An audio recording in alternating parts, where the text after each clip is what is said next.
After studying this module, you shall be able to know the concept of financial intermediation, understand the role of financial intermediation, and know the types of financial intermediaries.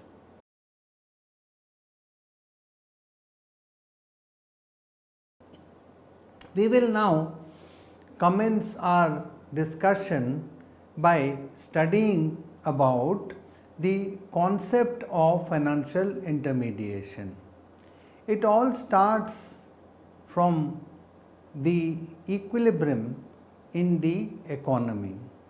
An economy is in equilibrium when savings are equal to investment. The savers and investors both need each other. An economy cannot grow and survive without the help of savings as well as investment. Investors are called surplus spending units or SSUs since their expenditure is more than their income. Please remember that investment expenditure is also a form of expenditure. On the other hand, the savers are called deficit spending units because their expenditure on consumption goods or consumption expenditure is less than their income. That is why they are able to save. Therefore, we have SSUs or the investors who are in need of finances for carrying out their investments, and we have households who are responsible for generating savings, and they are known as the deficit spending units. Therefore, the households help the firms by providing the investable funds. Since savers are required to fulfill the needs of the investors, therefore, there has to be some mechanism by which the savings from the households reaches the firms who are going to invest in the economy. The channel for converting savings into investment is mainly through the financial markets, and as a part of the financial markets, we have these institutions, financial institutions often called financial intermediaries. For example, there are two types of transfers. There is the direct channel. In the direct channel, we have direct finance that includes one form of channelizing directly, that is the initial public offering or IPO or the share issue, that is a company floats a share and the savers invest their savings directly with the company by buying their shares. Therefore, funds are going directly from the public through the issue of shares to the firms or the firm sector or to the companies. However, direct finance is a risky proposition because savers don't know much about these companies. They do not have the means to analyze the creditworthiness of these companies and how efficiently they would be able to utilize the funds that the savers are entrusting with these firms. Therefore, very often the savers try to look for other channels, and these channels are known as the indirect channels or indirect finance. Therefore, because of the riskiness of direct finance, savers very often prefer financial intermediaries for converting their savings into investments. These intermediaries accept deposits from the savers and provide funds to the investors. The concept of financial intermediation, therefore, is the method by which the saver's savings or investable funds are transferred through a medium from the savers to the investors. This is what is known as financial intermediation. In other words, it can be called as a form of indirect finance as against direct finance, as we have seen in the case of the IPO or the initial public offerings. So, here what is happening is that the deficit spending units or the households or the savers are channelizing their savings through such financial intermediaries, and ultimately they are the ultimate savers, whereas the ultimate investors are those firms which are investing in different projects. Financial intermediation or financial intermediaries serve as a link between the savers and investors. The theory of financial intermediation is based on certain commissions. That is, the financial intermediation process is facilitated because the financial intermediaries are able to get some gain in the process in the form of a commission. There are two types of interest rates. Let us consider a bank as a financial intermediary. There are two types of rates. The first rate is the deposit rate, which is the rate which is offered to the savers on the deposits which are held by the bank. And on the other hand, the bank lends this money which is lying in the current accounts or saving accounts or term deposits with the bank to the firms for further investment.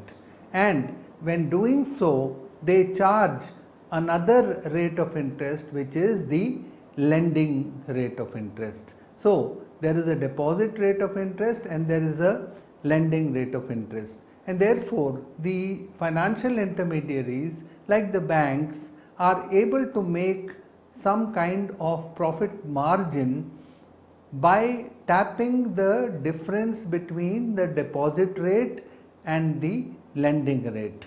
Obviously, the lending rate would be greater than the deposit rate. So, the net interest margin or the commission is also known as the spread in the case of banks, and we can simply define spread or NIM, the net interest margin, as the difference between the lending rate and the deposit rate.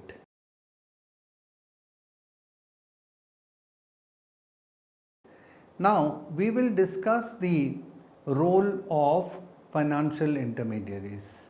Financial intermediation helps in capital formation, which in turn serves as an impetus to economic development. However, financial intermediation depends upon the extent of the willingness of savers to place their savings with financial intermediaries. What are these financial intermediaries? Let us say banks, insurance companies, mutual funds, pension funds, etc. the financial intermediary can enhance financial intermediation through the transmutation effect. What is transmutation effect?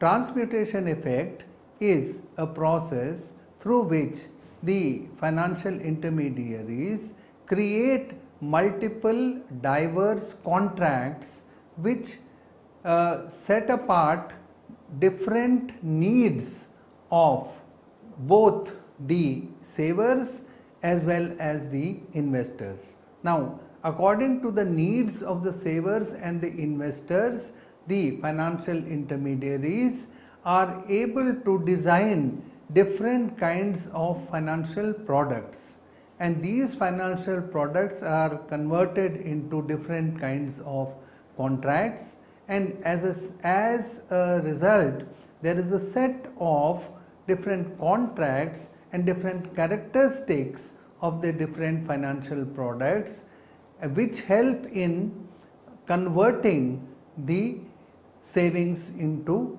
investments. Savers have different needs in contrast to the investors who have a different motive or a different purpose. If there is a difference between the savers' needs and investors' needs, then if this persists, then the savings cannot get converted into investment. Now, at this critical juncture, there may be a mismatch between the savers' needs and the investors' motives or purposes. So, by creating a plethora of contracts and different kinds of financial products which suit the requirements and the needs of both the savers as well as the investors, the financial intermediation process is able to channelize the savings into investment. Financial intermediaries, through the recognition of the needs of savers, are able to innovate with different types of financial products for the savers.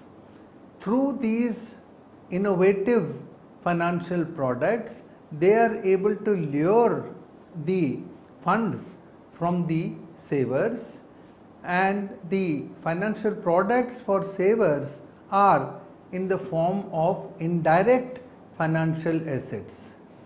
Financial assets are the contractual claims over the economic value of the other entity.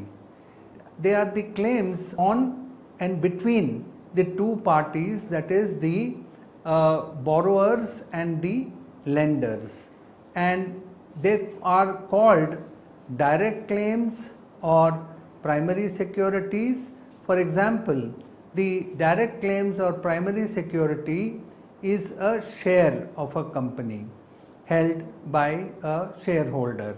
In this case, the person may have purchased the share directly from the company during the IPO which has been offered in the stock market, and sometimes in the secondary market also one individual can purchase the share from another individual. No matter who has purchased the share from anywhere, but the person who is holding the share is actually having the direct claim or the primary security of the company. Now, let us look at indirect finance.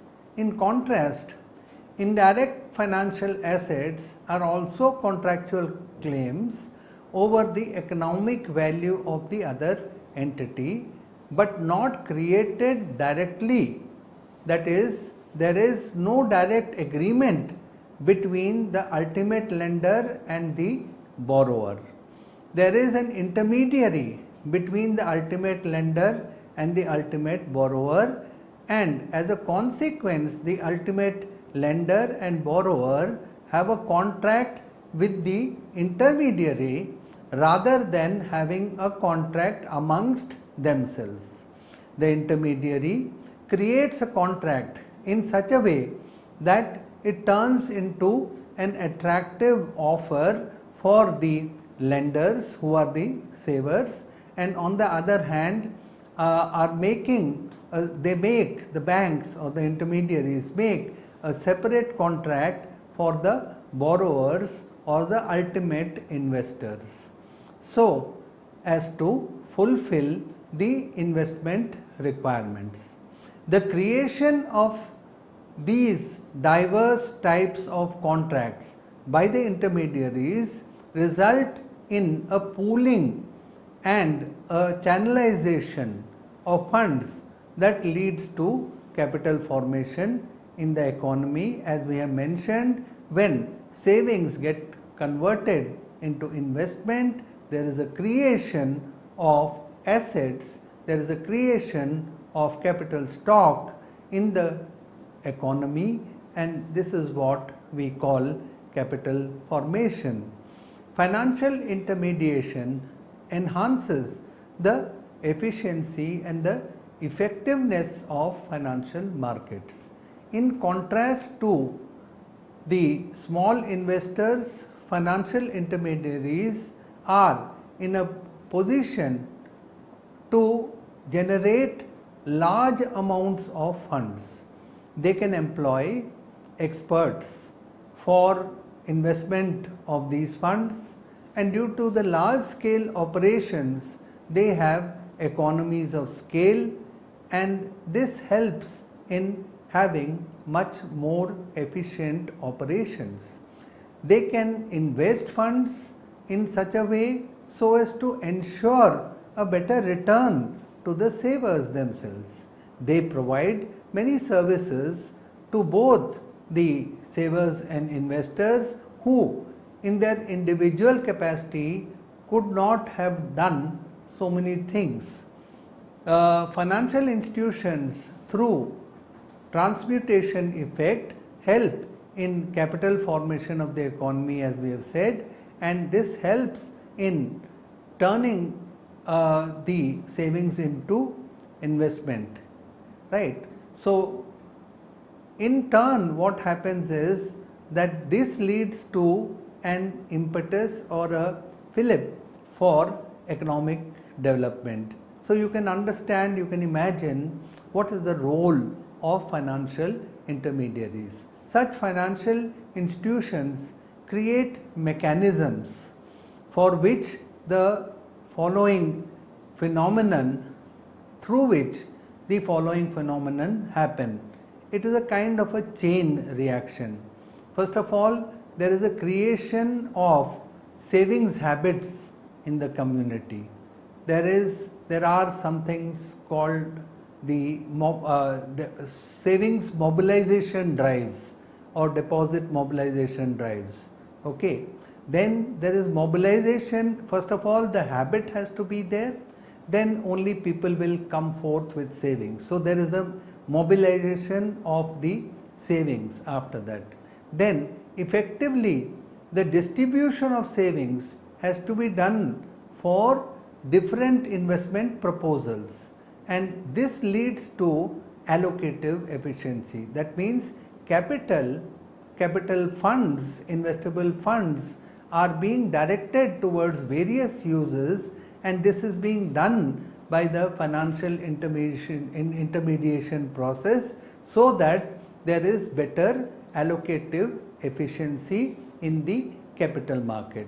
And then finally this all leads to a more effective process of capital formation, and capital formation then leads to economic development. And if we have to carry this argument further, economic development then leads to greater savings, and then it leads to greater investment, and so on. However, if this is all possible only because of enhanced financial liberalization, the financial intermediaries are now allowed to fix their own interest rates. They are allowed to invest and give loans and advances in whatever manner they deem fit. So therefore with financial liberalization of the markets, of financial markets, the financial intermediaries have become much more efficient. In such a case, then naturally the investment takes place in the profitable avenues, and the investment becomes a growth oriented investment. Therefore, on the one hand there is allocative efficiency of funds, on the other hand it leads to further growth, and as we have seen, it also leads to more of savings and investment. Besides these advantages, both lenders who are the ultimate savers and borrowers who are the ultimate investors are also benefited from the financial intermediation process. The benefits to both these entities are as follows. The benefits to the lenders who are the ultimate savers are the following. One, that there is a low risk of default. By depositing funds with the financial intermediaries, the households who are doing the savings are safer than depositing their money or investing their money with their investable funds directly in the capital market. So, the default risk rate is very low in the case of financial intermediaries. The financial intermediaries also cater to the needs of savers. Different financial intermediaries have different products, and therefore they are able to attract from the savers through different kinds of products and different types of financial products which cater to the different needs of savers. It is due to the recognition of the savers' needs and the ability of financial intermediation process to convert their needs, recognize their needs and convert their needs into appropriate financial products, and this is all done with the help of the financial intermediation process. Therefore, the main point here is that the benefit to the savers is that their needs are being taken care of, their diverse needs. And then there is enhanced liquidity. Usually the financial intermediation process designs products in such a way so that it allows greater liquidity both to the lenders as well as to the banks or the financial intermediaries themselves. There is a quick switching or a shifting of the assets between liquid and non-liquid assets, and in this way they are able to manage the liquidity. Then the financial intermediaries have access to professional management of funds. The lenders to the financial intermediaries, they may not be equipped and may not have the necessary means and the knowledge about how to safely manage their funds, whereas financial intermediaries have a team of professionals who can manage the funds. Now let us look at the benefits to the borrowers who are the ultimate investors. There is a large pool of funds, and therefore the financial intermediaries have this huge corpus of funds which comes from different sources. Maybe they are gathering it from a large number of investors. So the companies do not have to bother of how much they have to pitch for getting funds. This large corpus of funds which has come from the lenders is at the behest of the financial intermediaries, and if the companies were to access or wish to access this large sum, it won't be possible to get all this money all these investable funds from one single lender. Then we have the lower borrowing rate. The financial intermediaries are constituents of the organized financial markets. As a consequence, the interest rate that they can offer is much lower than the unorganized financial markets on the one hand, and on the other hand they enjoy economies of scale which enable them to charge a lower rate of interest even within the organized financial markets. Moreover, the process of financial intermediation is helpful particularly for micro, medium and small enterprises. The micro and small businesses do not have the strength to directly go to the market and raise finance from the primary capital market, because for one, there is something known as a flotation cost. That is, to float an IPO in a market is not easy. It is very risky for the company as well, and they may also lose out in the process, and there are various types of charges that they have to incur when they go for such an arrangement. So therefore, the only reliable way through which they can get their investable funds are through financial intermediaries.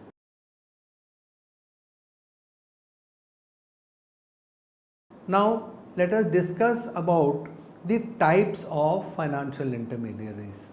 Broadly speaking, there are two types of financial intermediaries: banks and non-bank financial intermediaries. Banks are certainly the single largest contingent of financial intermediaries, and a bank is a financial institution that gathers funds from depositors, that is the ultimate savers, and mainly in the form of deposits, and channelizes these funds into different forms of assets or investments. We have three forms of investments, that is loans and advances and investments. So banks do the lending in the form of lend in the form of short term and long term credit. Banks also invest in the capital market directly by holding shares of companies in their portfolio of assets. However, besides this, banks have some peculiar features that differentiate them from non-bank financial institutions or financial intermediaries. These peculiar features are as follows. 1. Only banks can hold what is called checkable deposits. No other financial institution can hold checkable deposits. Bank is one of the most important constituent of the country's payment and currency system. It is the creator of both deposits as well as credit. In other words, we say that banks create money. Banks are also the primary dealers in the money market. The money market is a market for short-term credit instruments. So they are the primary dealers in the money market. Banks nowadays, of course, have taken on, with financial liberalization and banking liberalization, they have taken on many other tasks which were not there in the traditional banking system. Their scope of services has widened so much that today banks are providing many types of financial services to their customers, such as credit cards, online banking, mobile banking, etc. Bank operates with full banking license and is regulated by the national and international regulatory agencies. The primary regulatory agency in India, in the case of banks, is the Reserve Bank of India or the central bank of the country. Now, let us consider non-bank financial institutions. Non-bank financial intermediaries or institutions also create credit either by lending directly or through investment in the capital market. However, they cannot accept deposits from the public, and particularly we have talked about checkable deposits. They are not a part of the country's payment or currency system. They do not accept deposits or nor can they create deposits. However, they still are supplementary, their role is supplementary to that of banks in creating credit. They create special types of financial products which are in the form of indirect financial securities for particular targeted savers, and therefore they are able to attract the funds, investable funds from these savers.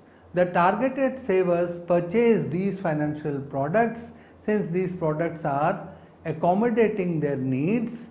Thus, by innovating different types of financial products, these non-bank financial institutions or intermediaries are able to accumulate funds.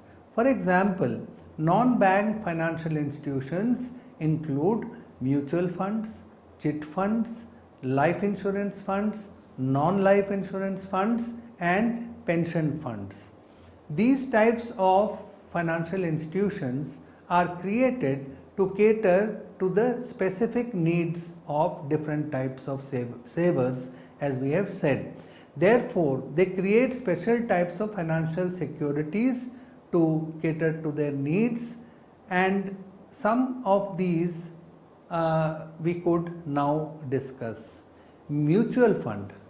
A mutual fund is created in the form of a trust that mobilizes savings from number of small investors who pursue a common financial objective. We could say that the common financial objective is to have relatively safe investment for parking their investable funds. Hence, the investors or the savers in this case are somewhat risk averse. Hence, mutual fund is an alternative to the direct investment in the capital market.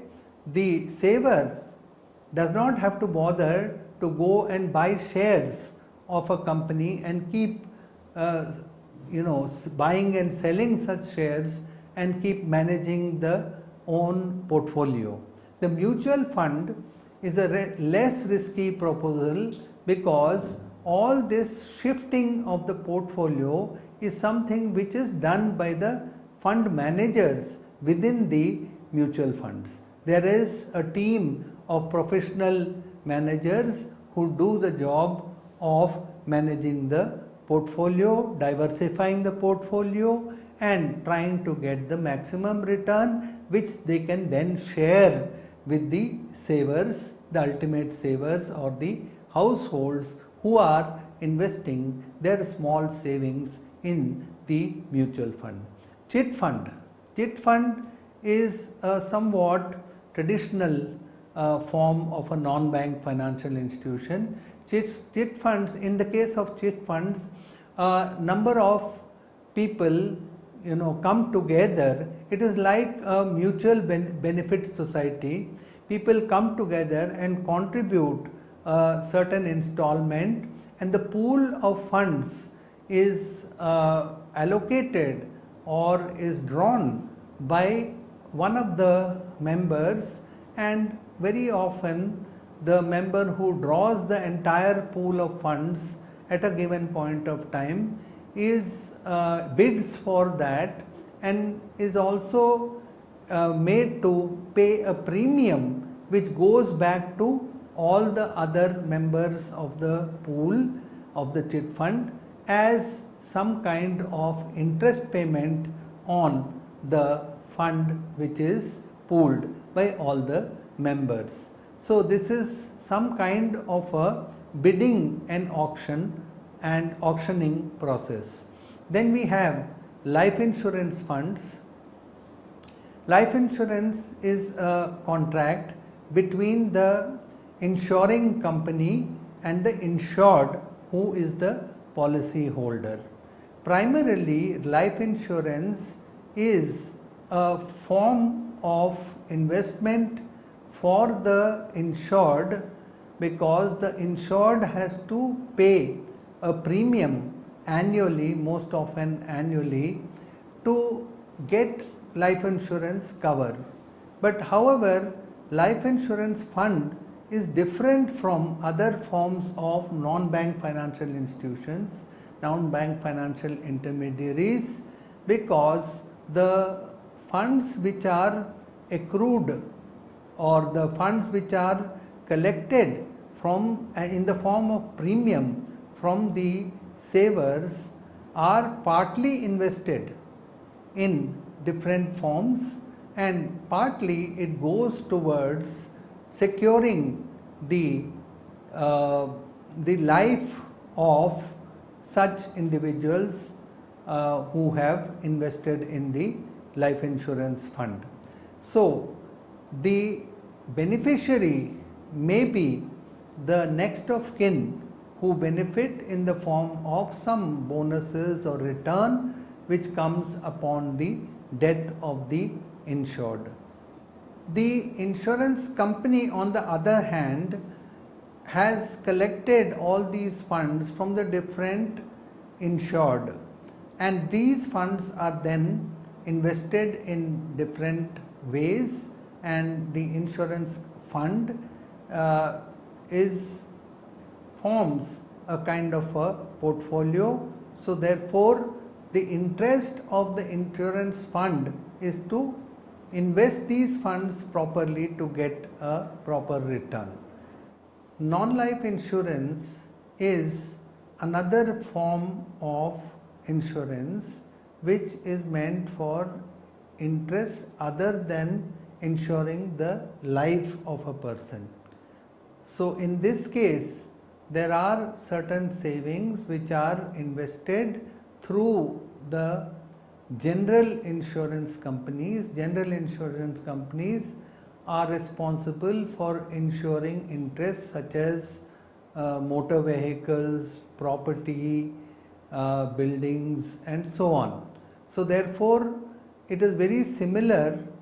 We have different types of insurance products in the case of non-life insurance, like fire insurance, marine insurance, medical insurance, and so on.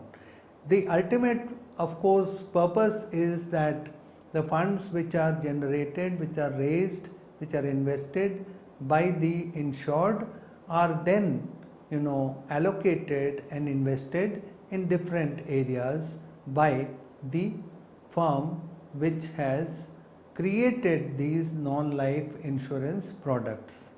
Then we have pension funds.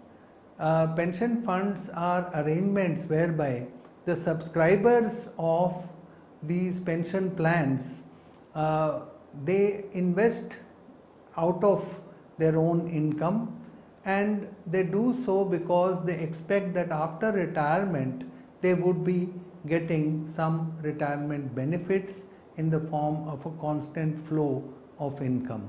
And so what happens is that what they are saving during their lifetime becomes a big corpus, and these pension funds are able to harness these financial resources, these savings, to invest them into different areas, different avenues of investment, and they are able to maintain a diversified portfolio, and therefore the savings are safe and do give a good return to the savers. Therefore, it can be seen that there are various non-bank financial intermediaries who are able to convert the savings into different forms of investment.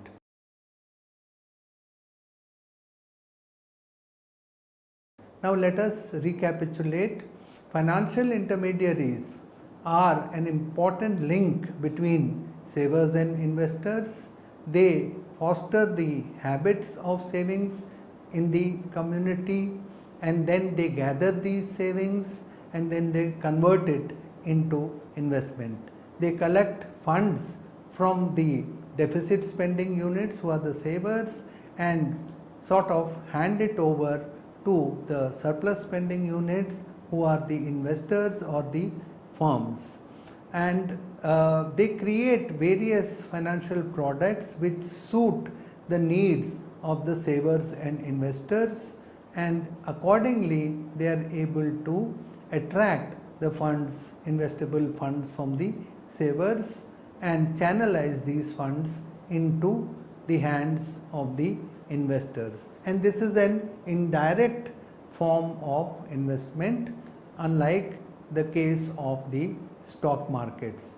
And the process of financial intermediation helps in capital formation and economic development. It helps in the efficient allocation of investable resources in the capital market and promotes economic development of a country.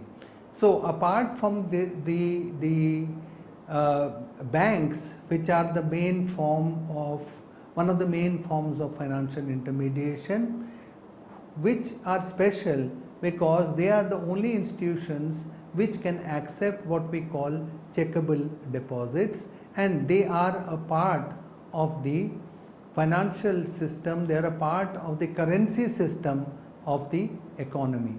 Non-bank financial intermediaries are different because they cannot accept deposits, although they can lend, they can invest and do other functions that a bank does. So the non-bank financial intermediaries create different kinds of products, and some of the examples of non-bank financial intermediaries are mutual funds, chit funds, life insurance funds, non-life insurance funds and pension funds.